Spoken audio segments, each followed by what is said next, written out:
India জোটে কংগ্রেস আর তৃণমূল একসাথে রয়েছে, আর বাংলাতে কংগ্রেস আর তৃণমূল আলাদা রয়েছে। এটা যদি এই বলেন দ্বিচারিতার মানে কি? আপনি যদি এই প্রশ্ন করেন তাহলে আপনাকে একটা কথা মনে করাতে হয়, কেরলেতে সিপিআইএম এর সঙ্গে বা বামফ্রন্টের সঙ্গে সরাসরি কংগ্রেসের লড়াই, তারা কিভাবে রয়েছে। মানে শুভেন্দু অধিকারীর কথা মতো দিল্লিতে দোস্তি, বাংলায় কুস্তি। শুভেন্দু অধিকারী অনেক কিছুই বলতে পারেন, কিন্তু শুভেন্দু অধিকারী তো বলেছিলেন পশ্চিমবঙ্গে তৃণমূল নাকি মুছে যাবে, পিসি ভাইপুর কোম্পানি নাকি উঠে যাবে। তো শুভেন্দু অধিকারী নিজেরই উঠে যাওয়ার মতো অবস্থা, ওনার কথার কোনো মূল্যই নেই। কৌশিক একেবারে যে বক্তব্যটা অতনুদা আপনাকে জিজ্ঞাসা করছিলেন, অর্থাৎ আপনি যেমনটা বললেন মমতা বন্দ্যোপাধ্যায় কথা বলেননি, কিন্তু যে প্রশ্নটা বারংবার আসছে ঠিক চতুর্থ দফা ফোর্থ ফেজ ইলেকশনের পর আমরা মমতা বন্দ্যোপাধ্যায়কে ইন্ডিয়া জোট নিয়ে আবারও মুখ খুলতে দেখলাম। সরাসরি মঞ্চ থেকে তিনি বলছিলেন আমি প্রত্যক্ষভাবে না হলেও পরোক্ষভাবে তাদের সঙ্গে আছি, এবং ভোটের রেজাল্ট বেরোনোর পর সরাসরি অভিষেক বন্দ্যোপাধ্যায়কে পাঠিয়ে দিলেন ঠিক 5 জুন 5ই জুন। একটা বিষয় বুঝতে হবে তোমায়, এই ইলেকশনে কিছু কৌশল থাকে।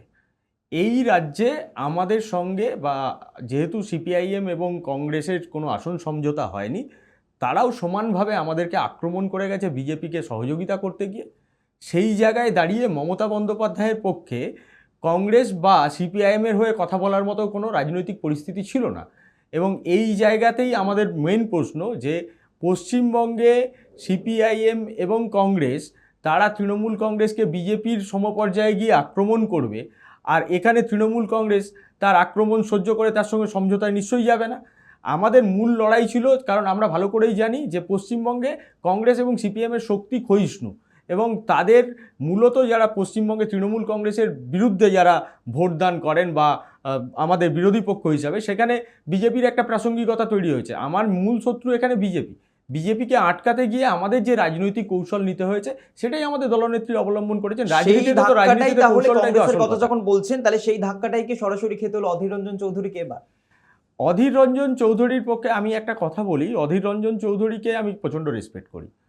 অধীর রঞ্জন চৌধুরী অবশ্যই একজন প্রতিষ্ঠিত পশ্চিমবঙ্গের নেতা এবং অবশ্যই কংগ্রেস নেতা, কিন্তু অধীর রঞ্জন চৌধুরী যতদিন পর্যন্ত সিপিআইএমের বিরুদ্ধে লড়াই করেছেন তার প্রতি যে রেসপেক্ট ছিল, সেই অধীর রঞ্জন চৌধুরী যখন সিপিআইএমের সঙ্গে জোটবদ্ধ হতে গেলেন, যে সিপিআইএমের লোকেরা কংগ্রেস করে বলে মানুষের হাতের কবজি কেটে নিচ্ছে, মানে হাত চিহ্ন হচ্ছে কংগ্রেসের চিহ্ন, সেই যা পশ্চিমবঙ্গে 34 বছর ধরে বহু কংগ্রেসি ছেলের প্রাণ গেছে, বহু মায়ের কোল খালি হয়েছে এই সিপিআইএমের দ্বারা, তাদের সঙ্গে যখন এই অধীর চৌধুরীরা জোট করতে গেল, তখন থেকেই আমরা একটা জিনিস বুঝেছিলাম যে পশ্চিমবঙ্গে কংগ্রেসের অবস্থা তলানিতে যাবে এবং আরও খারাপ হবে। এবং তার যেই অধীর রঞ্জন চৌধুরী একটা সময় বহরমপুরে অপ্রতিরোধ্য ছিল, যেই অধীর রঞ্জন চৌধুরীকে হারানো প্রায় অসম্ভব ছিল কোনো দলের কাছেই, সেই অধীর রঞ্জন চৌধুরী একজন খেলোয়াড়ের কাছে, রাজনীতিতে ইউসুফ পাঠান রাজনীতিবিদ নন, তিনি একজন ক্রিকেটার, এবং রাজনৈতিকভাবে তৃণমূল কংগ্রেস যে লড়াইটা করা সেই লড়াইটা করেছে এবং সেখানে অধীর রঞ্জন চৌধুরী হেরেছে। সাবস্ক্রাইব করুন, বেল বাটনে ক্লিক করুন।